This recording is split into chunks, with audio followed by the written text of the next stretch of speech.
Hello बच्चों, नमस्कार। पिछले लेक्चर में हमने देखा था कि विद्युत क्षेत्र रेखाओं के गुण, विद्युत क्षेत्र रेखाओं के गुणधर्म, विद्युत क्षेत्र रेखा की परिभाषा, विद्युत द्विध्रुव और विद्युत द्विध्रुव आघूर्ण। आज के अपन इस लेक्चर में पढ़ने वाले हैं विद्युत द्विध्रुव के कारण। विद्युत द्विध्रुव के कारण मैंने बताया था पिछले लेक्चर में मैंने आपको बताया था कि जब दो परिणाम में समान व विपरीत प्रकृति के आवेश एक दूसरे से कुछ दूरी पर रखे हुए हो तो उस निकाय को बोलते हैं विद्युत द्विध्रुव, और इन दोनों आवेशों के मध्य बिंदु को बोलते हैं विद्युत द्विध्रुव का केंद्र। क्या बोलते हैं? विद्युत द्विध्रुव का केंद्र। और इसको बोलते हैं इसकी एक्सीय रेखा। क्या बोलते हैं इसको? इसकी एक्सीय रेखा। और इसको बोलते हैं इसकी निरक्ष रेखा। क्या बोलते हैं? निरक्ष रेखा। तो अपने क्या करना है, इस द्विध्रुव की वजह से इस एक्सीय रेखा पर, इसकी एक्सीय रेखा पर इसके केंद्र O से R दूरी पर विद्युत क्षेत्र का परिणाम कितना होगा, और दूसरा इसके केंद्र O से इसकी निरक्ष रेखा पर इसके केंद्र से R दूरी पर विद्युत क्षेत्र का परिणाम क्या होगा। ये दोनों डेरिवेशन में करते हैं। तो आइए बच्चों देखिए।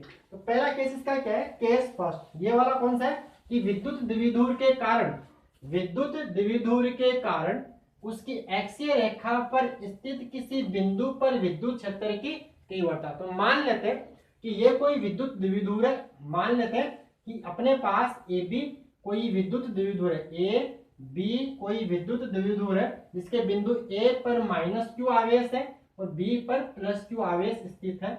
वह इनके बीच की जो दूरी है वो क्या है? 2a। ऐसा मैं मान लेता हूँ। इनके बीच की दूरी कितनी अपने मान रखी है? 2a। अब ये इसका क्या हो जाएगा? केंद्र O। तो ये दूरी कितनी हो जाएगी? a, और ये दूरी कितनी हो जाएगी? a। यानी ये वाली दूरी कितनी? a, ये वाली दूरी कितनी? a। अपने क्या करना है, इसके केंद्र O से R दूरी पर इसकी एक्सीय रेखा पर कोई बिंदु है, इसकी एक्सीय रेखा पर कोई बिंदु है P। इस बिंदु P पर, इस बिंदु P की इसके केंद्र से दूरी अपने कितनी मान रहे हैं? R। तो इस R दूरी पर इसके केंद्र से इस बिंदु P पर विद्युत क्षेत्र की तीव्रता का परिणाम अपने को ज्ञात करना है। तो देखिए बच्चों, ये दूरी कितनी है? R। ये दूरी कितनी है? 2a। अगर मैं आपसे पूछूं ये वाली कितनी, तो a, ये वाली कितनी? a। तो ये वाली दूरी कितनी आ जाएगी? यानी यहां से लेके B से लेके P तक, तो ये दूरी बन जाएगी R माइनस a। कितनी बन जाएगी? R minus a। ये कहां से होगी? बिंदु P की बिंदु B से दूरी। इसी प्रकार अगर मैं आपसे पूछूं कि बिंदु A की P से दूरी क्या है, तो आप बोल सकते हो कि यहां तक सर R है, ये कितनी है? A। तो ये क्या हो जाएगी? A plus R। तो ये दूरी बन जाएगी A प्लस R। अगर बोर्ड में सवाल आता है डेरिवेशन आता है, कैसे लिखना है कि माना एक विद्युत द्विध्रुव AB, थोड़ी कैसे लिखना है देखिए। माना एक विद्युत द्विध्रुव AB जिसके बिंदु A पर -q आवेश स्थित है और बिंदु B पर +q आवेश स्थित है। हमें इसके केंद्र O से इसकी एक्सीय रेखा पर R दूरी पर स्थित किसी बिंदु P पर विद्युत क्षेत्र की तीव्रता ज्ञात करनी है। तो ये होगी इसकी थ्योरी। क्लियर? तो देखिए ये हो गया इसका डायग्राम। तो अपन क्या करेंगे, अब देखो बिंदु P पर क्या निकालना, अपने को विद्युत क्षेत्र निकालना है। तो इस बिंदु P पर इस +q आवेश की वजह से भी विद्युत क्षेत्र होगा, और बिंदु P पर इस जो A पर आवेश है -q, इसकी वजह से विद्युत क्षेत्र होगा। तो अपन निकालते हैं बिंदु P के कारण P पर विद्युत क्षेत्र, बिंदु A के कारण बिंदु P पर विद्युत क्षेत्र, और दोनों क्या कर लेंगे? दोनों का कर लेंगे सदिश योग। क्या कर लेंगे? दोनों को सदिश रूप से जोड़ लेंगे। क्यों जोड़ेंगे? क्योंकि विद्युत क्षेत्र कैसी राशि है? विद्युत क्षेत्र एक सदिश राशि है। तो देखिए पहले मैं निकालता हूं बिंदु A, यानी A पर स्थित आवेश -q के कारण बिंदु P पर विद्युत क्षेत्र। क्या लिखेंगे?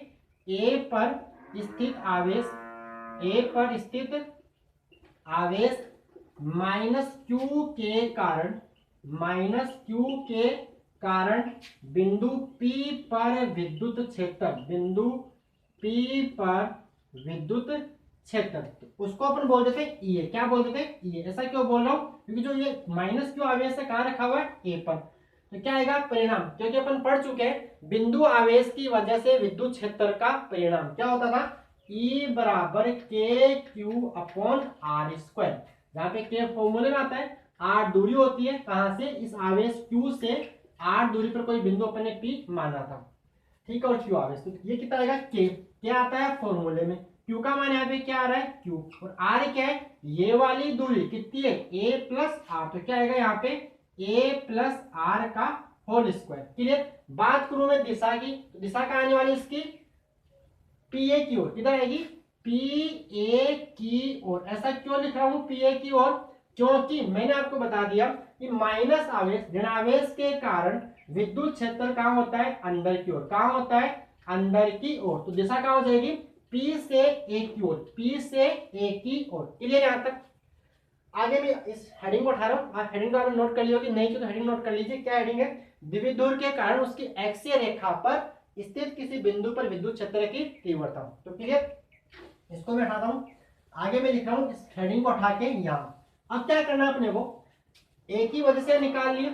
अब देखिए बी पर जो आवेश है प्लस क्यू, इसकी वजह से भी बिंदु पी पर विद्युत क्षेत्र होगा, तो इसका भी क्या निकाल लेते हैं अपन परिणाम निकाल लेते हैं। तो देखिए आगे क्या लिखेंगे बी पर स्थित आवेश, बी पर स्थित आवेश, बी पर स्थित आवेश प्लस क्यू के कारण, प्लस क्यू के कारण बिंदु पी पर विद्युत क्षेत्र, बिंदु पी पर विद्युत क्षेत्र, विद्युत क्षेत्र। तो देखिए क्या आएगा, इसको मैं बोल रहा हूं ईबी। क्या बोल रहा हूं ईबी। क्या होगा वही बिंदु आवेश है, ये क्या है प्लस क्यू क्या है बिंदु आवेश।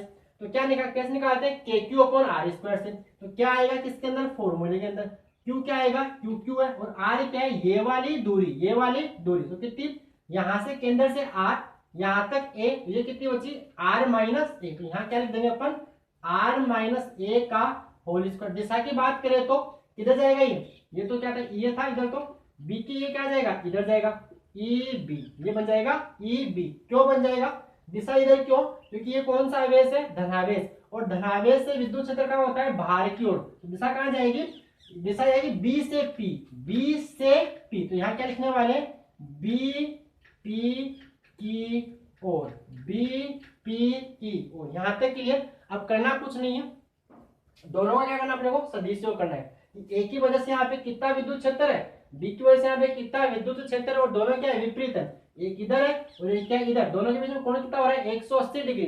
तो अपन जो अपना फॉर्मूला था कौन सा आर बराबर वर्गमूल के अंदर P square plus Q square plus 2pq cos theta वाला दो समीकरण का परिणामी निकालने का। तो थीटा क्या हो गया 180, क्या है cos 180 cos माइनस cos 180 क्या होता है -1। तो अपन सिंपल क्या करते थे p माइनस क्यू करते थे, बड़े वाले में से छोटे को घटा देंगे। क्लियर।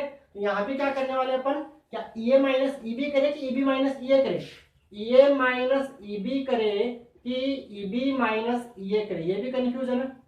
तो क्या करना है बड़े में से छोटा, बड़े में से छोटा। तो बड़ा कौन होगा, कौन होगा बड़ा ईबी की ये। तो देखिए यहाँ ऊपर की बात करें ए में क्या आ रहा है के क्यू, ईबी में क्या आ रहा है के क्यू, लेकिन नीचे हर की बात करें तो यहाँ क्या आ रहा है ए प्लस आर, यहाँ आर प्लस लिख दो ए प्लस आर से कोई फर्क नहीं पड़ रहा, आर प्लस ए लिख लो, चलो आर प्लस लिख देते हैं, कोई फर्क नहीं पड़ेगा।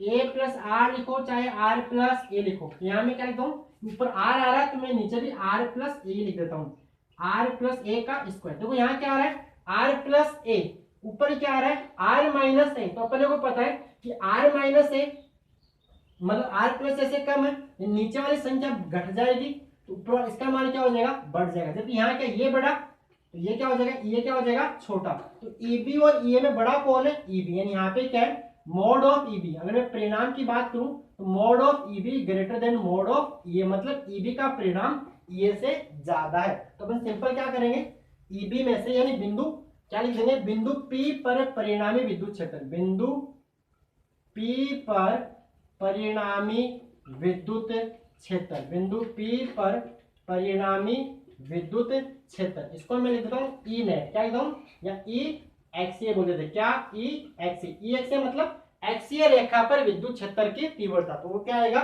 Simple EB minus N, EB में से ए को घटा देंगे, वही क्या आ जाएगा अपने पास विद्युत क्षेत्र का परिणाम। आप यहाँ तक नोट कीजिए, करना कुछ नहीं, ईबी का मान उठा के यहाँ रखना है और ए का मान यहाँ रखना है और हल करना है, वो परिणाम हम लोग को मिल जाएगा, आएगा 2kp को R3 नहीं देखते। आप यहाँ तक डायग्राम बनाइए, पहले क्या बनाओगे थोड़ी लिखोगे, थोड़ी कैसे लिखोगे कि माना एक विद्युत द्विध्रुव ए बी जिसके माइनस ए बिंदु पर माइनस क्यू आवेश है और बी बिंदु पर प्लस क्यू आवेश स्थित है, हमें इसके केंद्र O से इसकी एक्सीय रेखा पर स्थित किसी बिंदु P पर, इसकी एक्सीय रेखा पर R दूरी पर स्थित किसी बिंदु P पर विद्युत क्षेत्र की तीव्रता का परिणाम ज्ञात करना है। फिर डायग्राम बनाओगे, फिर ये लिखोगे, फिर ये, उसके बाद ये, उसके बाद ये। अब मैं नीचे का डायग्राम हटा रहा हूं, आप पॉज कर लो। ओके, देखिए इधर अब क्या करना है, सिंपल ईबी माइनस ई ए, ईबी माइनस ई ए। तो ईबी का मान कितना था, ईबी का मान तो यह, और ये का मान अपने बिठा दे, ये का मान मैं यहाँ लिखता हूँ, कितना था, ये का मान था के Q upon R plus A का होल स्क्वायर था, लिखा था ना यहाँ पे ऊपर। लिख दो यहाँ पे ईबी का मान कितना, तो ई एक्सी, ई एक्सी मीन्स एक्सीय रेखा पर परिणामी विद्युत क्षेत्र। ईबी का मान क्या आ रहा है, ईबी का मान है K Q upon are minus A का होल स्क्वायर, माइनस ये कितना है, K Q upon R plus A का होल स्क्वायर। अब देखिए यहां से के क्यू कॉमन आ जाएगा, तो के क्यू को तो ले लिया कॉमन, तो अंदर क्या बचेगा, के क्यू को मैंने क्या ले लिया, कॉमन ले लिया, अंदर क्या बच रहा है, 1 अपॉन आर माइनस ए का whole square minus 1 upon R plus A का होल स्क्वायर। क्लियर। अब क्या लेंगे, लघुत्तम ले लेंगे, तो ये इससे गुणा हो जाएगा, ये इससे गुणा हो जाएगा, और नीचे दोनों गुणा और हो जाएंगे, तो क्या बन जाएगा, के क्यू अपॉन ये इससे, तो क्या बन जाएगा, आर प्लस ए का whole square minus R minus A का होल स्क्वायर। नीचे क्या आएगा, इन दोनों का मल्टीप्लीकेशन, यानी आर माइनस ए का whole square into R plus A का होल स्क्वायर। अब बच्चों देखिए, आपने छोटी क्लास में पढ़ा होगा कि जैसे ए प्लस बी का होल स्क्वायर और प्लस यहाँ पे क्या आ रहा है, ए प्लस बी, और यहाँ साथ में आ रहा है ए माइनस बी का होल स्क्वायर, कितना होता था ये, 4ab। कैसे, इसका स्क्वायर क्या कहेगा, A square plus B square plus 2ab minus ये तो माइनस, ये क्या आएगा, A square plus B square minus 2ab, ये माइनस अंदर जाएगा तो क्या बन जाएगा, A square plus B square plus 2ab minus ये माइनस अंदर जाएगा तो क्या हो जाएगा, माइनस ए स्क्वायर माइनस ये भी क्या हो जाएगा, minus B square minus minus क्या बन जाएगा, प्लस 4ab।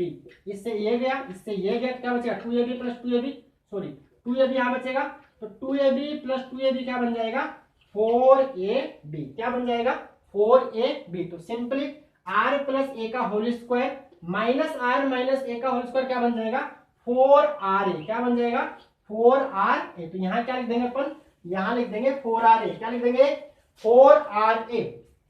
तो ये बन जाएगा के क्यू 4, यहाँ पे क्या बनेगा 4ra, नीचे क्या देखिए r माइनस ए का whole square into R plus A का होल स्क्वायर। तो इसको क्या लिख सकते हैं अपन, इसको लिख सकते हैं R minus A into R plus A पूरे का स्क्वायर लिख सकते हैं। आपने पढ़ा ना पहले कि मान लो ए बी की घात 2 है ऐसा, तो इसको ए स्क्वायर बी स्क्वायर अपन लिख सकते हैं। तो इसको जब इसको ये लिख सकते हैं तो इसको ये भी लिख सकते हैं, तो ऐसा ही है।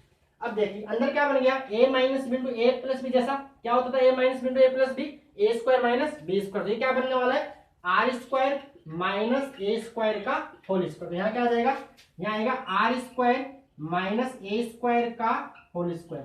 क्लियर, यहाँ तक क्लियर। अब देखिए बच्चों होता है क्या है कि जो ये आर का मान, जो ए का मान होता है, ये कौन सा है, ये क्या है 2a, ये क्या है 2a, और ये कितना था, ये क्या है r। तो ये जो r है, मैंने क्या बोला था द्विध्रुव की परिभाषा, इनके बीच की दूरी बहुत कम होनी चाहिए। तो a का मान क्या होता है, r की तुलना में बहुत, सामान्यतः क्या होता है a लेस देन r। इसका मतलब क्या होता है कि कोई भी संख्या वो बहुत छोटी है तो उसका वर्ग और भी छोटा होता है।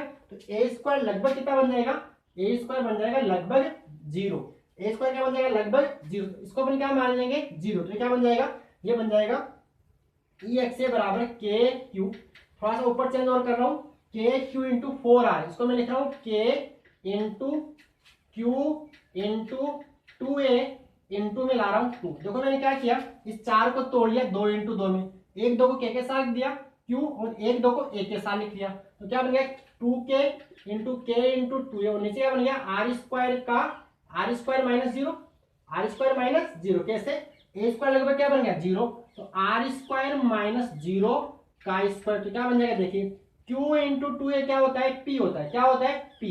तो क्या लिख दिया 2kp, नीचे क्या बन जाएगा 2kp, q इंटू 2a, और यहाँ पे एक r भी चल रहा नहीं वाला, ये r ये भी तो आएगा ऊपर, इंटू में r, यहाँ पे इंटू में r, ये वाला r, ये r, इंटू क्या बन गया नीचे r की घात 4, ऊपर r की घात 1, नीचे r की घात 4, तो एक घात गई, तो क्या बचा ई एक्स आ गया अपना, ई एक्स किधर आ गया 2kp/r³, 2kp/r³। ये मैंने किस में निकाला है, निर्वात में, जहां पे k का मान क्या होता है 1/4πε0। आप राइट कर सकते 2kp/r³। अगर मैं बात करूं दिशा की, तो दिशा कहां जाएगी भाई, b का मान इधर था और ए का मान कहाँ आ रहा था, इधर आता।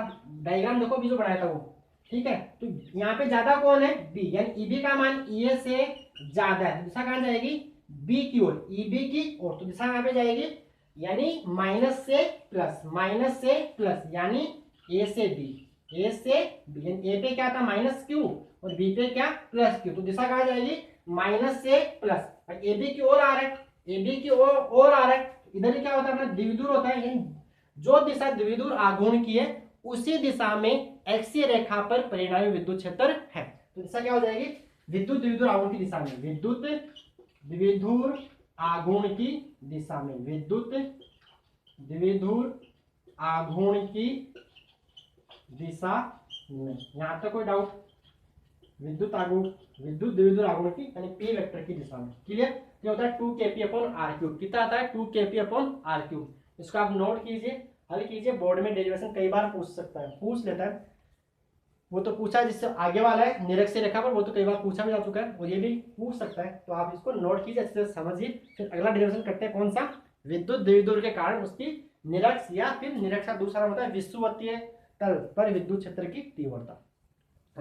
Electric field on equatorial line, ये इसको बोलते हैं electric field on axial point या एक्सियल लाइन, क्लियर। तो ये था विद्युत द्विविधुर के कारण उसकी एक्सीय रेखा पर स्थित किसी बिंदु पर विद्युत क्षेत्र की तीव्रता का परिणाम। कितना आता है 2kp/r³, कितना आता है 2kp/r³, जहां पे r क्या है उस बिंदु की द्विविधुर के केंद्र से दूरी, p यहाँ पे क्या है द्विविधुर आघूर्ण, p यहाँ पे क्या है द्विविधुर आघूर्ण, पढ़ा था ना लेक्चर, इससे पहला लेक्चर में द्विविधुर आघूर्ण है। r के केंद्र से दूरी मैंने बता दी थी और k क्या नियत है, इसका मान होता है 1/4πε0। यहाँ पे नोट कीजिए, फिर आगे पढ़ते हैं अपन इसकी विषुवतीय तल पर विद्युत क्षेत्र की तीव्रता। ओके, पॉज के आप नोट कर लिया होगा, आगे पढ़ते हैं। पॉज हटा रहा हूं मैं इसको, पॉज कर लीजिए और नोट कर लो। ओके,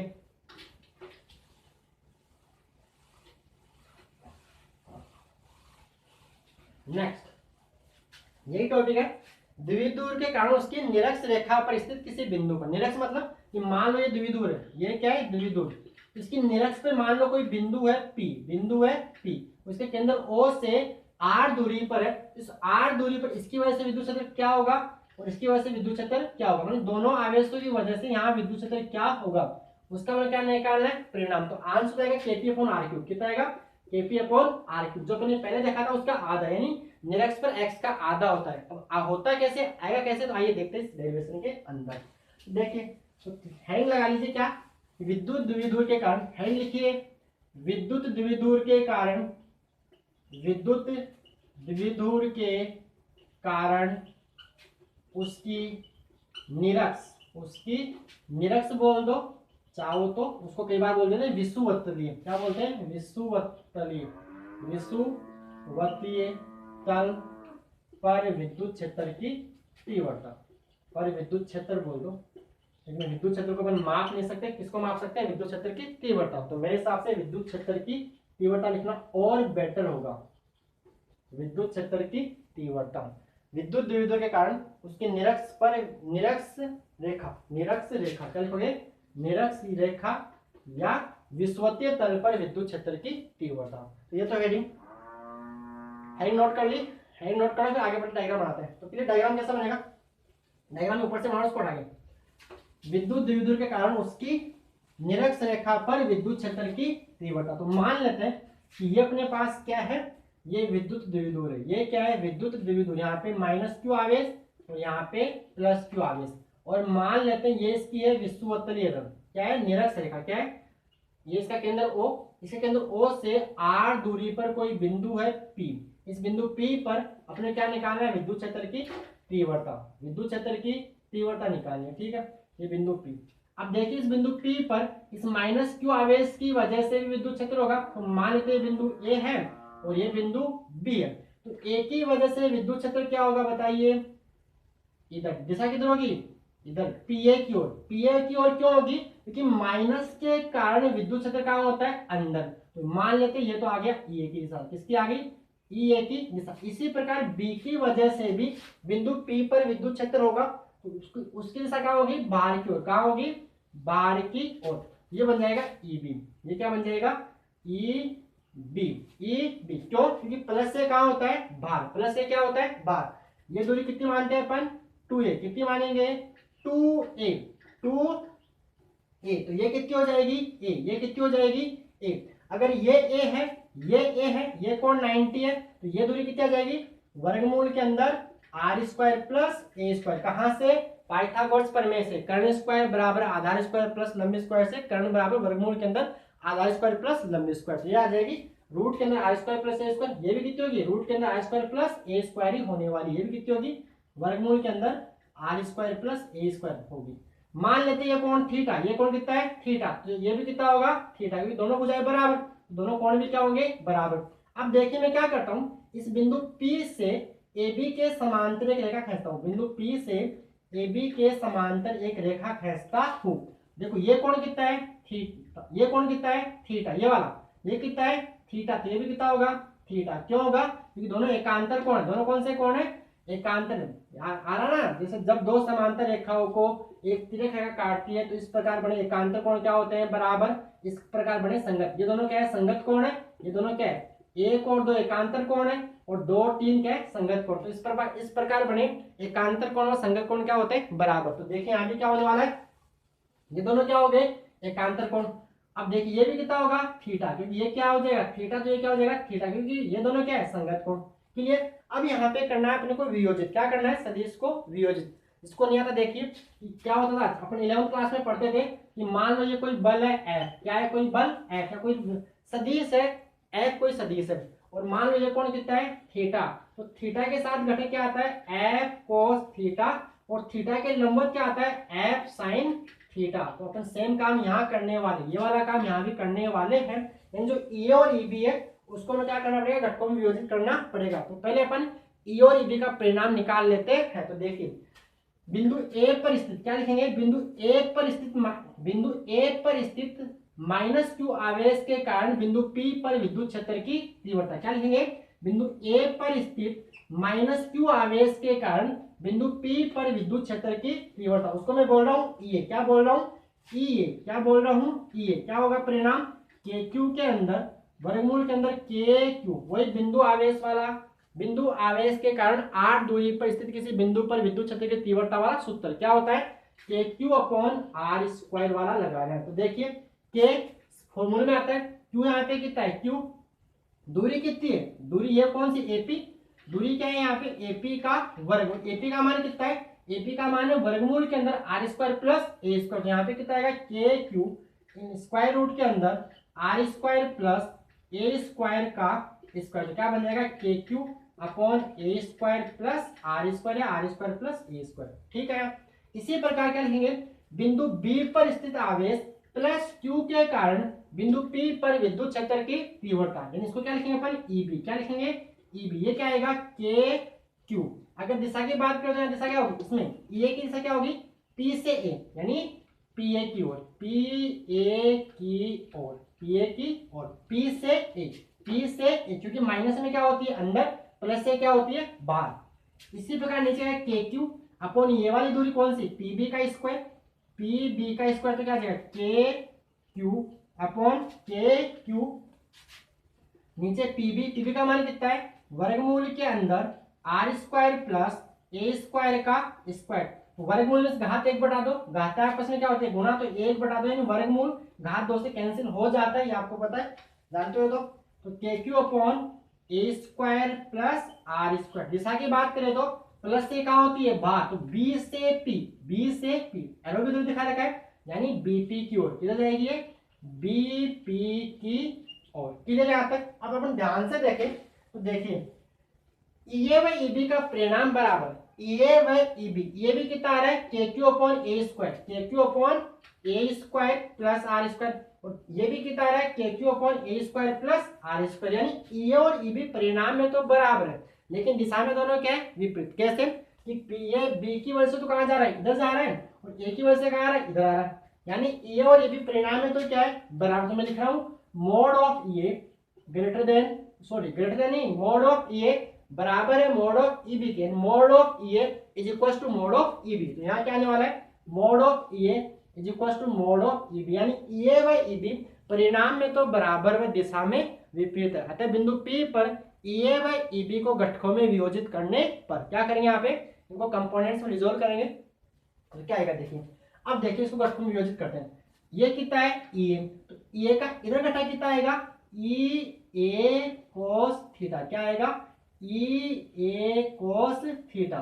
मैंने बताया था अभी थीटा के साथ क्या आता है कोस, अब इसके लंबवत क्या आएगा साइन थीटा, तो यहाँ क्या आने वाला है यहाँ आएगा ई ए साइन थीटा, क्या आएगा ई ए साइन थीटा। ठीक है, अब ईबी को भी वियोजित करते हैं, तो ईबी का थीटा के साथ वाला कंपोनेंट क्या आएगा घटक क्या आएगा ईबी कोस थीटा, तो यहाँ क्या आने वाला है ई बी कोस थीटा, और इसके लंबवत इसके 90 डिग्री में क्या आने वाला है ई बी साइन थीटा, तो यहाँ क्या आएगा ऊपर की ओर, ऊपर की तरफ आएगा ई बी साइन थीटा, क्या आएगा E B sine theta. Clear है यहाँ तक। अब देखिए ई और ई बी परिणाम में बराबर, तो थोड़ी देर के लिए मान लेते हैं कि ई के बराबर, किसके बराबर है ई, और वो ई किसके बराबर है, वो परिणाम बराबर आएगा K Q upon A square plus R square. तो देखिए होगा क्या, यहाँ भी ई है भाई, ई बी बराबर ई है, तो यहाँ भी ई है और यहाँ भी क्या है ई, ऊपर साइन नीचे साइन, ये तो कट गया, ये तो इससे चला जाएगा भाई, ये ई साइन थीटा ऊपर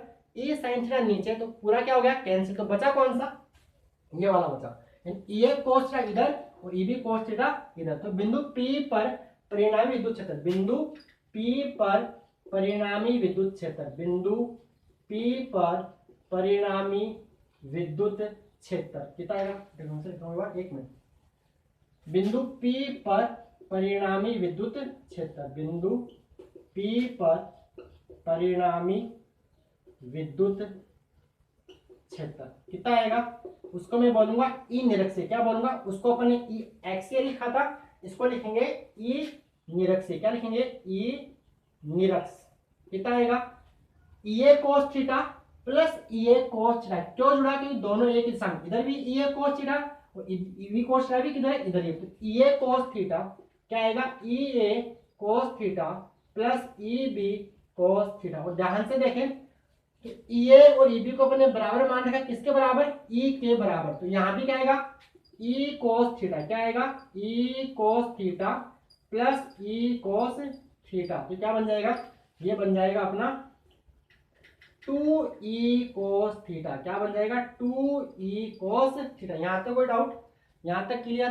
दिशा कहाँ जा रही है, दिशा की यहीं बात कर लो, सारा कहाँ जा रहा है इधर जा रहा है, यानी B से A, कहाँ जा रहा है B से A, जबकि द्विध्रुव क्या होता है, द्विध्रुव आघूर्ण क्या होता है A से B, यानी यहाँ पर तो दिशा वो क्या होगी विद्युत द्विध्रुव आघूर्ण के विपरीत होगी। तो पहले इसको सॉल्व करते हैं पूरा। ई का मान कितना है KQ upon A square plus R square, cos theta निकालना पड़ेगा, तो कोस थीटा का मान कितना होगा, कोस क्या होता है आधार बटा कर्ण, कोस क्या होता है आधार बटा कर्ण, base upon hypotenuse, base upon hypotenuse. तो देखिए इस त्रिभुज को देख लो, किसी भी एक त्रिभुज को, अगर ये थीटा है ये क्या बन जाएगा बेस आधार, और 90 के सामने क्या होता है कर्ण, ये क्या बन जाएगा कर्ण बन जाएगा। तो कोस थीटा का मान क्या आएगा a अपॉन वर्गमूल के अंदर a square plus R square, क्या आएगा कोस थीटा का मान आएगा, कोस थीटा बराबर आएगा a अपॉन वर्गमूल के अंदर a square plus R square. जैसे आधार कितना हुआ थीटा के साथ क्या हुआ ये 90 डिग्री, तो ये क्या बन जाएगा हाइपोटेनस कर्ण, यानी बीपी का मान क्या है, बीपी किसको बता रहा है कर्ण को, ये क्या लंब है ये क्या है आधार, और कोस क्या होता है ट्रिग्नोमेट्री से अपन जानते हैं आधार बटा कर्ण, तो बन जाएगा रूट के अंदर a upon root A square plus R square. तो आप यहाँ तक नोट कीजिए, अब करना कुछ नहीं, यहाँ पे ई का मान ये रखना है और कोस का मान ये रखना और हल करना है, तो अपना आंसर आ जाएगा KP अपॉन आर क्यूब। यहाँ तक नोट कीजिए फिर आगे समझाते हैं, पोज करके आगे नोट कीजिए, आगे समझा रहा हूँ। ओके आपने पोज कर लिया होगा, तो मैं इसको उठा रहा हूँ नीचे वाला ये उठा रहा हूँ, डायग्राम में रखते हैं थोड़ी देर के लिए। पोज कर लिया ना, ओके। अब देखिए इसके बाद यहाँ लिखता हूँ, इसके बाद यहाँ लिखा हूँ, देखिए क्या आएगा ई निरक्ष, ई निरक्ष कितना हो जाएगा 2e का मान कितना भाई K Q upon A square plus R square. कोचरा कितना है ए वर्गमूल के अंदर A square plus R square. ध्यान से देखें तो देखिए A square plus R square घात एक, यहाँ पे घात एक बटा दो, जैसे ऐसा है एक्स इंटू एक्स की घात एक बटा दो। भाई वर्गमूल क्या होता है घात एक बटा दो। घाते समान, जब आधार समान होते हैं तो घाते क्या हो जाती है जुड़ जाती है। ये क्या बन जाएगा 1 प्लस 1/2 यानी एक्स की घात 3 बटा दो। कैसे दो लगे तुमने 2 प्लस 1/2 यानी 3/2। तो यहाँ पे क्या बन जाएगा नीचे ये बन जाएगा, इसको ढंग से लिख रहा हूँ मैं के क्या लिखेंगे के इंटू क्यू इंटू टू। अब आप समझ रहे हैं ऐसा क्यों किया, क्यू इंटू टू क्या होता है पी होता है, इसलिए ऐसा किया। इस टू को मैंने क्या कर दिया ए के साथ ले गया। नीचे क्या आ गया ए स्क्वायर प्लस आर स्क्वायर की घात 3/2। अब देखिए ये तो क्या बन जाएगा, ये बन जाएगा पी, ये क्या बन जाएगा पी, तो ये बन जाएगा के पी। नीचे क्या आ गया ए स्क्वायर प्लस आर स्क्वायर की घात 3/2। अब देखिए फिर से वो इस केस की ए का मान आर की तुलना में क्या होता है बहुत कम होता है, तो ए स्क्वायर का मान क्या होगा लगभग 0 होगा। ये बात समझ में आती कि नहीं आती। जैसे 0.2 का वर्ग कितना, 0.2 छोटा है, मैं 0.2 का वर्ग निकाल तो क्या आएगा 0.04, तो ये 0.2 से भी छोटा है। इसीलिए बोलते हैं कि अगर ए का मान आर की तुलना में छोटा है तो ए स्क्वायर का मान तो लगभग क्या होगा 0, उसको अपने क्या मान लेते हैं लगभग 0 ही मान लेते हैं। यहाँ पे क्या रख देते हैं 0 ही रख देते हैं, इसकी जगह ए की जगह। तो क्या बन जाएगा ये बन जाएगा यहाँ पे ई एक्सीय बन ई एक्सीय नहीं ई निरक्षीय, ई निरक्ष बन जाएगा। ऊपर तो आ रहा है केपी, नीचे क्या आ रहा है, नीचे आ रहा है ए स्क्वायर तो गया 0, तो 0 प्लस आर स्क्वायर की घात 3/2। अब ये घात यहाँ पे क्या आएगा आर स्क्वायर की घात 3/2, 2 से 2 चला जाएगा तो क्या बचेगा सिंपल नीचे आएगा ई निरक्ष। जो आने वाला है वो क्या आएगा केपी अपॉन आर क्यूब, क्या आएगा केपी अपॉन आर क्यूब। तो ये आ गया अपना डेरिवेटिव। दिशा की बात करें तो सारा कहाँ जा रहा है इधर जा रहा है, यानी प्लस से माइनस। यहाँ पर जो दिशा होगी वो विद्युत द्विध्रुव आघूर्ण के विपरीत होगी। किधर होगी विद्युत द्विध्रुव आघूर्ण के विपरीत। और विद्युत द्विध्रुव आघूर्ण कहाँ होता है माइनस से प्लस यानी ऋणावेश से धनावेश। यहाँ पे जो दिशा होगी वो बी ए के समांतर है। किसके समांतर है बी ए के, बी से ए आ रहा है समझ। देखो ये बी ए और ये बी ए के समांतर, मतलब क्या लिख लो आप कि यहाँ पर जो दिशा है वो क्या है कहाँ है विद्युत द्विध्रुव आघूर्ण की दिशा के विपरीत है। क्लियर, ये हो गया केपी अपॉन आर क्यूब। ये डेरिवेशन कई बार बोर्ड में पूछ लिया गया है और ये पूछ सकता है, तो ये बोर्ड के लिए इंपॉर्टेंट भी है वाला डेरिवेशन। ठीक है, यहाँ तक नोट करो फिर आगे समझाते हैं। क्लियर, पॉज करके नोट करो यहाँ तक। चलो आइए आगे, हटा दूं इसको, ये हटा देते हैं। अब देखिए एक चीज और है यहाँ पे, दिशा दोनों की देख ली अपन ने। बिंदु आवेश की वजह से विद्युत क्षेत्र क्या था E बराबर के क्यू अपॉन आर स्क्वायर। यानी यहाँ पर जो विद्युत क्षेत्र था वो आर स्क्वायर के व्युत्क्रमानुपाती था, आर स्क्वायर के इनवर्सली प्रोपोर्शनल है। लेकिन यहाँ पे क्या है आर क्यूब के 1 अपॉन आर क्यूब, इसको ये लिख सकते हैं E की घात समानुपाती आर की घात -3। यानी यहाँ पर आर स्क्वायर के समान व्युत्क्रमानुपाती और यहाँ पे आर क्यूब के व्युत्क्रमानुपाती। यानी यहाँ पर विद्युत क्षेत्र तेजी से घटता है द्विध्रुव के कारण। क्यों घटता है, जो होता भी ऐसा कि प्लस वाला बढ़ाएगा और माइनस वाला कम करेगा, ऐसा इसलिए यहाँ पे होता।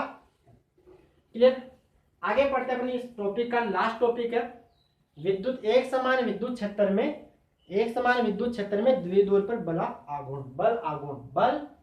आघूर्ण के बारे में थोड़ी बहुत जानकारी, थोड़ी बहुत क्या पूरी पढ़ी थी मैकेनिक्स के अंदर 11वीं क्लास के अंदर, जो अपना रोटेशन वाला टॉपिक था घूर्णन गति की, दृढ़ पिंड गति की, उसके अंदर भी पढ़ा था। बल आघूर्ण क्या होता है, ये बल का वह प्रभाव जो आघूर्ण उत्पन्न करे। आइए बच्चों आगे पढ़ते हैं। एक समान विद्युत क्षेत्र में द्विध्रुव पर बल आघूर्ण। इससे पहले मैं थोड़ी बहुत बल आघूर्ण की जानकारी दे देता हूँ कि इसको दिखाते हैं किससे, टो से। किससे दिखाते हैं, टो से। 11वीं क्लास में इसको अपने पढ़ा था R vector cross F vector. क्या पढ़ा था, R vector cross F vector. ये बल का वह प्रभाव जो आघूर्ण उत्पन्न करे। अगर यहाँ से क्रॉस हटाएंगे क्या आएगा R F sine theta. R F sine का मात्रा की बात करें तो ये न्यूटन, बल का मात्रा न्यूटन, इसका मात्रा मीटर, तो न्यूटन इंटू मीटर। विमा की बात करें तो m1 L1 T-1 बल की, यहाँ से L1 मीटर यानी दूरी की, तो क्या आएगी m1 L2 T-2। ये होगी विमा। कैसी राशि है, सदिश राशि है। ठीक है, आज अपन पढ़ने वाले एक समान विद्युत क्षेत्र में द्विध्रुव पर बल आघूर्ण, जो द्विध्रुव है उसके ऊपर एक समान विद्युत क्षेत्र में बल आघूर्ण का मान क्या होने वाला है, ये अपन आज पढ़ेंगे।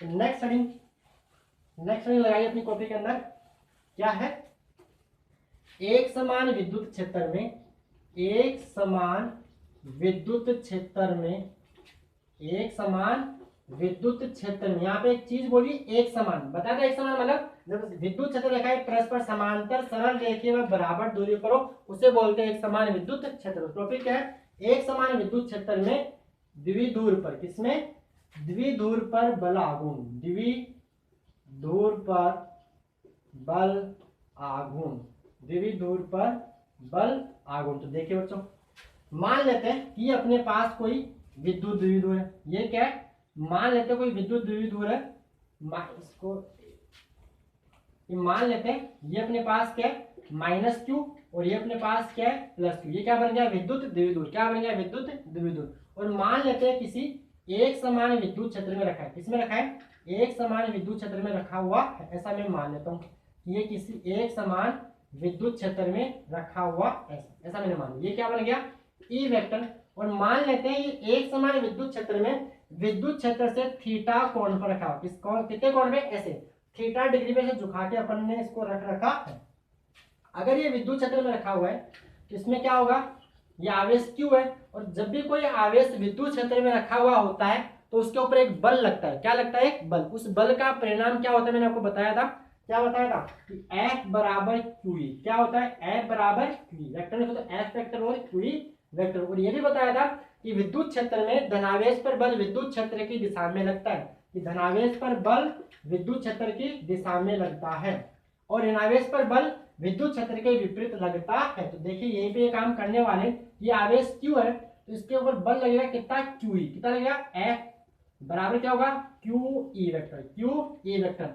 और ये क्या है ऋणावेश, इसके ऊपर क्या लगेगा बल, दिशा क्या होगी उसकी विद्युत क्षेत्र के विपरीत, यानी क्या आने वाला है QE वेक्टर, क्या आएगा QE वेक्टर। तो देखिए ये बल इधर और ये बल इधर, इधर क्यों है, क्योंकि आवेश कौन सा है, ऋणावेश, और ऋणावेश पर बल क्या होता है विद्युत क्षेत्र के विपरीत, क्या होता है विद्युत क्षेत्र के विपरीत होता है। तो इसके ऊपर प्लस QE बल इधर और माइनस प्लस QE बल इधर, यानी एक बल राइट में और एक बल कितना है लेफ्ट, लेकिन उतने ही परिणाम का, ऐसा बोल सकते 5 न्यूटन बल अगर इधर है तो 5 न्यूटन ही इधर है, तो नेट बल कितना हो गया 0, यानी एक समान विद्युत क्षेत्र में नेट बल कितना होता है 0, ये कोई भी रेखीय गति नहीं करेगा, यानी आगे पीछे नहीं चल सकता, यानी रेखीय गति यहाँ पे नहीं होगी, यानी जो विद्युत द्विध्रुव है एक समान विद्युत क्षेत्र में रेखीय साम्य अवस्था में, किसमें, रेखीय साम्य अवस्था, लीनियर इक्विलिब्रियम में है, ठीक है। अब ये रेखीय गति तो नहीं कर सकता, लेकिन ये बल यहाँ इधर लग रहा है, कहाँ लग रहा है इधर, और ये बल कहाँ लग रहा है इधर, तो ये क्या करेगा, इसको घुमाने की कोशिश करेगा, क्या करेगा, घुमाने की कोशिश करेगा, तो क्या लगेगा इसको बल आघूर्ण, बल का वह प्रभाव जो आघूर्ण उत्पन्न करे, मूवमेंट क्रिएट करे, उसे बोलते हैं बल आघूर्ण। जैसे जैसे मान लो मार्क कर, मैंने यहाँ पे एक बल ऊपर की तरफ लगाया और एक बल नीचे, ऐसे घूमना स्टार्ट कर देगा ऐसे, ये हो गया बल आघूर्ण। तो क्या लगेगा, इसके ऊपर बल आघूर्ण लगेगा, क्या है, इसकी दिशा यहाँ पे क्या होगी, इधर होगी, और यहाँ किधर होगी इधर, यानी क्या बन गया क्लॉकवाइज, क्या बन गया क्लॉकवाइज, यानी इनवर्ड, क्या बन गया इनवर्ड, अंदर की तरफ। दिशा निकालना कैसे निकालते हैं, टो वेक्टर बराबर R vector cross F vector, यानी आर से एफ की तरफ अंगुलियां खोलते हैं, तो ये अंगूठा किसको बताता है, दिशा को, तो ये कहाँ गई अंदर, जो अंदर की तरफ होता है उसको अपन बोलते हैं क्लॉकवाइज, यानी दक्षिणावर्त, क्या बोलते हैं दक्षिणावर्त। अगर ऐसा आता है उसको बोलते हैं वामावर्त, एंटी क्लॉकवाइज, बाहर की ओर, क्लियर। तो ये क्या करेगा, इसको घुमाएगा, तो क्या हो जाएगा, आघूर्ण उत्पन्न हो जाएगा, और इसी आघूर्ण का मान अपने को निकालना है, इसी आघूर्ण का मान अपने को यहाँ पे निकालना है। यानी लिखेंगे अपन कि माना एक विद्युत थ्योरी क्या लिखेंगे, माना एक विद्युत द्विध्रुव AB, माना एक विद्युत द्विध्रुव AB एक समान विद्युत क्षेत्र ई वेक्टर में किसी कोण थीटा कोण पर रखा हुआ है, इसके ऊपर परिणामी बल शून्य होगा, परिणामी बल शून्य होगा, जिसकी वजह से रेखीय गति तो नहीं करेगा, अर्थात एक समान विद्युत क्षेत्र में द्विध्रुव रेखीय साम्य अवस्था में होगा, लेकिन दोनों बलों की क्रिया रेखा एक नहीं, क्रिया रेखा एक नहीं मतलब देखो ये बल कहाँ लग रहा है यहाँ, ये बल कहाँ लग रहा है यहाँ, तो दोनों बलों की क्रिया रेखा एक नहीं होने के कारण विद्युत द्विध्रुव पर एक बल आघूर्ण लगेगा, जो विद्युत द्विध्रुव को विद्युत क्षेत्र की दिशा में घुमाने का प्रयास करेगा, दोनों बलों की क्रिया रेखा एक नहीं, इसका मतलब क्या हुआ कि जैसे मान लो एक बल ये लग रहा है ऊपर की ओर, इस मार्कर को देखो, एक बल कहाँ लग रहा है ऊपर की ओर, एक बल कहाँ लग रहा है नीचे की ओर, तो क्या घूमेगा ऐसे घुमाने का। अगर क्रिया रेखा है, क्रिया रेखा और एक ही मतलब मैं इसको इधर खींचूं और मैं इसको इधर खींचूं, तो ये क्या होगी, दोनों क्रिया रेखा एक ही हो गई, यानी जो आपकी घूर्णन एक्स है उसी से पास हो गई। तो क्लियर है यहाँ तक। तो क्या हो गया, थ्योरी क्या लिखोगे, माना है कि विद्युत द्विध्रुव AB जो एक समान विद्युत क्षेत्र में थीटा कोण पर रखा हुआ है, द्विध्रुव पर परिणामी बल शून्य होने के कारण ये कोई रेखीय गति तो नहीं करेगा, अर्थात एक समान विद्युत क्षेत्र में द्विध्रुव रेखीय साम्यावस्था में होगा, लेकिन दोनों बलों की क्रिया रेखा एक नहीं होने के कारण द्विध्रुव पर एक बलागुण कार्य करता है जो विद्युत द्विध्रुव को विद्युत क्षेत्र की दिशा में घुमाने का प्रयास करता है। ये होगी इसकी थ्योरी, आप लिखोगे। अब देखिए इस बल आघूर्ण का मान क्या होगा, इस बल आघूर्ण का मान क्या होगा ये अपने को निकालना है। तो बल आघूर्ण क्या होता था, जैसे हम कपल 11 में पढ़ते हैं, मान लो एक बल F इधर है और एक बल F क्या है इधर, और किसी केंद्र किसी O के सापेक्ष, किसी बिंदु O के सापेक्ष एक दूसरे इसको घुमा रहे हैं। मान लो दूरी कितनी है D, ये दूरी कितनी है D, ये भी कहाँ घुमाएगा इसको इधर, इसको कहाँ घुमाएगा इधर, क्या बन गया F इंटू डी। टॉर्क क्या होता है, बल आघूर्ण क्या होता है, बल इंटू बल से लंबवत दूरी, बल इंटू बल से D perpendicular means perpendicular distance, यानी बल से लंबवत दूरी। तो क्या आएगा F into D plus F into D, जोड़ा ही क्यों, क्योंकि दोनों क्लॉकवाइज है, दोनों क्या है, ये भी ऐसे घुमा रहा है और ये भी क्या होगा घुमा रहा है, इसको ऐसे ही घुमा रहा है, दोनों की डायरेक्शन, दोनों की दिशा एक ही है। तो F into D plus F into D क्या बन जाएगा 2F इंटू डी, इसको ये लिख सकते हैं F into 2D, F into 2 into D, यानी क्या बन जाएगा, जो कपल का जो बल आघूर्ण होता है वो क्या होता है, किसी एक बल का परिणाम इंटू उनके बीच की दूरी, तो F इंटू 2D, ऐसा अपन यहाँ करने वाले हैं। अब देखिए द्विध्रुव है तो इनके बीच की दूरी क्या होगी 2a, कितनी होगी 2a, ऐसा तो माना था अपन ने। द्विध्रुव की परिभाषा से मैंने क्या मान रखी है दूरी 2a, अपने क्या मानना है, इनके बीच की दूरी को क्या मानना है 2a मानना है। अब देखिए इनके बीच की लंबवत दूरी क्या होगी, ये वाली, ये नहीं होगी, दूरी नहीं निकालनी, क्या निकालनी है लंबवत दूरी, तो ये कौन सी होगी परपेंडिकुलर डिस्टेंस, ये वाली होगी। ठीक है, ये मैंने यहाँ से क्या डाल दिया, यहाँ पे लंब डाल दिया, यहाँ पे 90 डिग्री, तो ये बन गया 90 डिग्री। ये भुजा कितनी है 2a, ये कोण कितना है थीटा, तो ये भी कितना होगा थीटा, ये भी कितना होगा थीटा, तो ऐसे ये दोनों संगत कोण बन गए।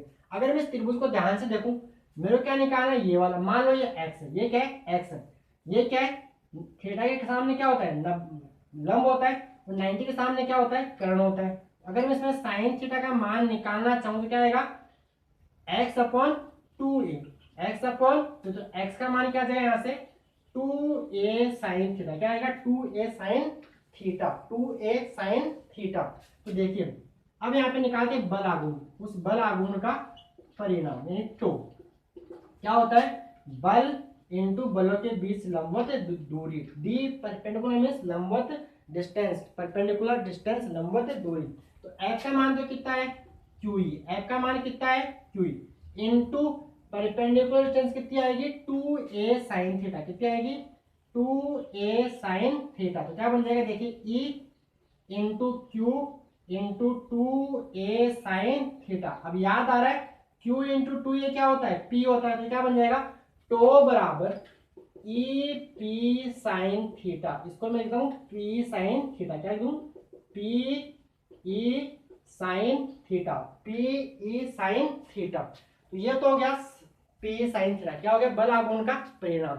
अब हम 11th क्लास में पढ़ते थे कि A cross B, A vector cross B vector क्या आता था mod of A vector into mod of B vector, साथ में क्या आता था साइन थीटा, इसको अपन simple A B sine theta भी लिख सकते हैं। ए बी का मतलब सिंपल सदिश का परिणाम ए बी साइन थीटा। तो देखिए अब यहाँ पे अपने पास चीज ये है कि अपने इसको पी ई साइन थीटा को, अगर साइन थीटा को हटाएंगे तो यहाँ पे क्या लिखते हैं P vector cross E vector, क्या लिखते हैं P vector cross E vector. अब कंफ्यूजन ये है कि P vector cross E vector लिखे कि E vector cross P vector लिखे, सोचो देखें P vector cross E vector लिखूं कि E vector cross P vector लिखूं, तो ये पता चलेगा अपने को डायरेक्शन से, कहां से बल आघूर्ण के साथ। ये भी आपको पता होगा कि दो सदिशों का सदिश गुणनफल से क्या मिलता है, अपने को सदिश ही मिलता है, क्या मिलता है दो सदिशों के सदिश गुणनफल से जो परिणामी सदिश मिलता है वो भी क्या, परिणामी जो मिलता है वो भी क्या होता है सदिश,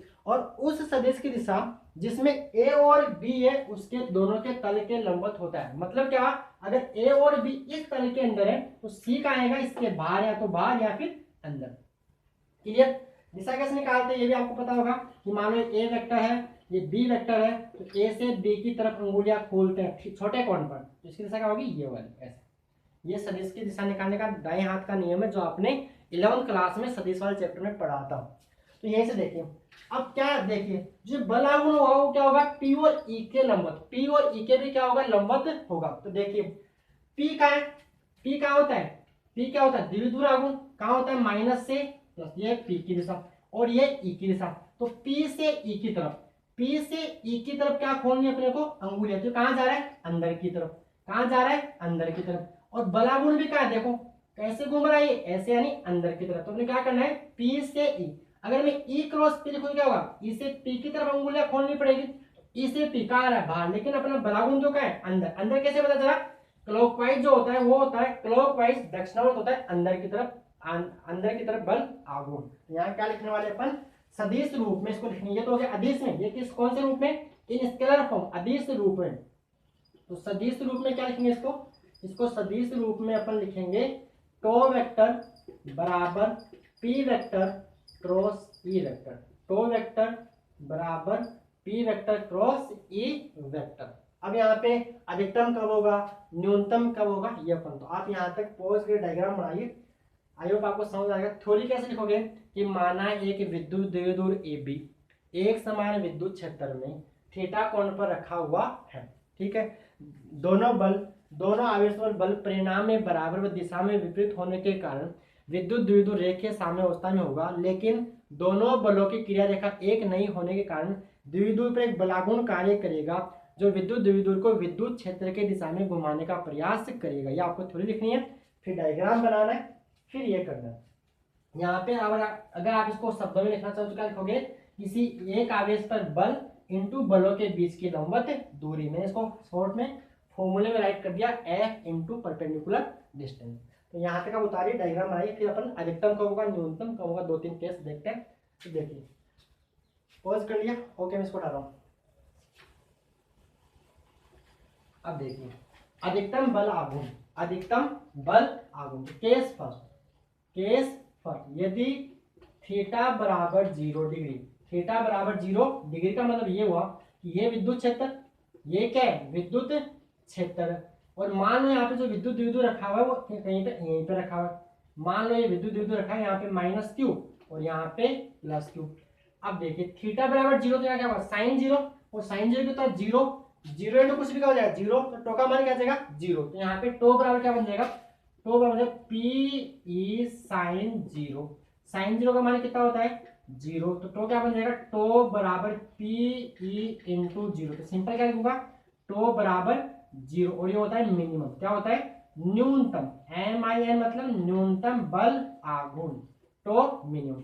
अब देखिए यहाँ पर क्या घुमाओ, टो का मान क्या हो गया 0, यानी कोई भी घूर्णन गति नहीं करेगा। क्यों नहीं करेगा, क्यू बल कहाँ लगा है इधर, और क्यू बल कहाँ लगा है, इसके ऊपर बल कौन सा है क्यू, दिशा क्या है इसकी क्यू इधर, यहाँ भी क्या आ रहा है क्यू, डायरेक्शन क्या है इसकी इधर क्यू। तो परिणाम में बराबर और दिशा में विपरीत है, यानी क्या होगा यहाँ पे सिर्फ और सिर्फ खिंचाव होगा। क्या होगा, सिर्फ और सिर्फ खिंचाव। कैसे कि मान लो मेरे पास जैसे ये एक स्केल है, क्या ये स्केल, मैं इसको खींच रहा हूँ इधर और इधर, दोनों बलों की क्रिया रेखा क्या होगी, एक ही क्रिया रेखा, मतलब दोनों बल गुणन एक्स से पास हो गए, गुणन एक्स से गुजर गए, तो यहाँ पे सिर्फ और सिर्फ क्या हो रहा है, इसे खिंचाव, खींच रहा है एक दूसरे में। क्लियर, यहाँ पे गुणन उत्पन्न नहीं होगा। और अपने को गणितीय रूप में भी समझ में आ रहा है कि टो का मान कितना आ रहा है 0 आ रहा है, ये होगा टो मिनिमम, न्यूनतम बल आघूर्ण क्या होगा 0। केस सेकंड, मान लो थीटा 90 डिग्री है, और इसको बोलते हैं बच्चों, पहला जो केस है इसको बोलते हैं स्थायी साम्य अवस्था। क्या बोलते हैं, स्थायी साम्य अवस्था, यानी ये बिल्कुल स्थायी संतुलन में। अब स्थायी साम्य अवस्था क्या होती है, जैसे मान लो मेरे पास कोई वस्तु है, इसको मैं थोड़ा सा इधर उधर हिला के छोड़ू तो वापस अपनी उसी अवस्था में आ जाए, इसे बोलते हैं स्थायी साम्य अवस्था। जैसे मान लो मेरे पास ये कोई बॉल है, ये कोई बॉल है, मैंने इसको ऐसे इस वक्राकार मार्ग में, मान लो कोई बकेट है, बाल्टी उसमें रख रखा है, ऐसे घुमा के मैंने छोड़ा तो वापस थोड़ी देर बाद में कहा जाएगी, यहीं पे आ जाएगी। क्लियर, इसको बोलते हैं स्थायी साम्य अवस्था। दूसरा मान लो यही बॉल है, मैं इसको यहाँ रख दूं, ऐसा कोई सरफेस है, ऐसी कोई सरफेस है वक्राकार। इस बॉल को मैं कहाँ रख दिया, मान लो यहाँ रख दिया। अगर मैं इसको यहाँ ही लाके छोड़ू तो क्या होगी, गिर जाएगी, वापस इसी अवस्था पर नहीं आ पाएगी। इसको बोलते हैं अस्थायी साम्य अवस्था। क्या बोलते हैं, अस्थायी साम्य अवस्था। क्लियर। तो देखिए केस सेकंड यदि थीटा बराबर 90 डिग्री, यदि थीटा बराबर 90 डिग्री तो क्या बन जाएगा, टो बराबर क्या आएगा, थीटा 90 डिग्री का मतलब क्या होगा, डायग्राम कैसा बनेगा, ऊपर लिखता हूं, केस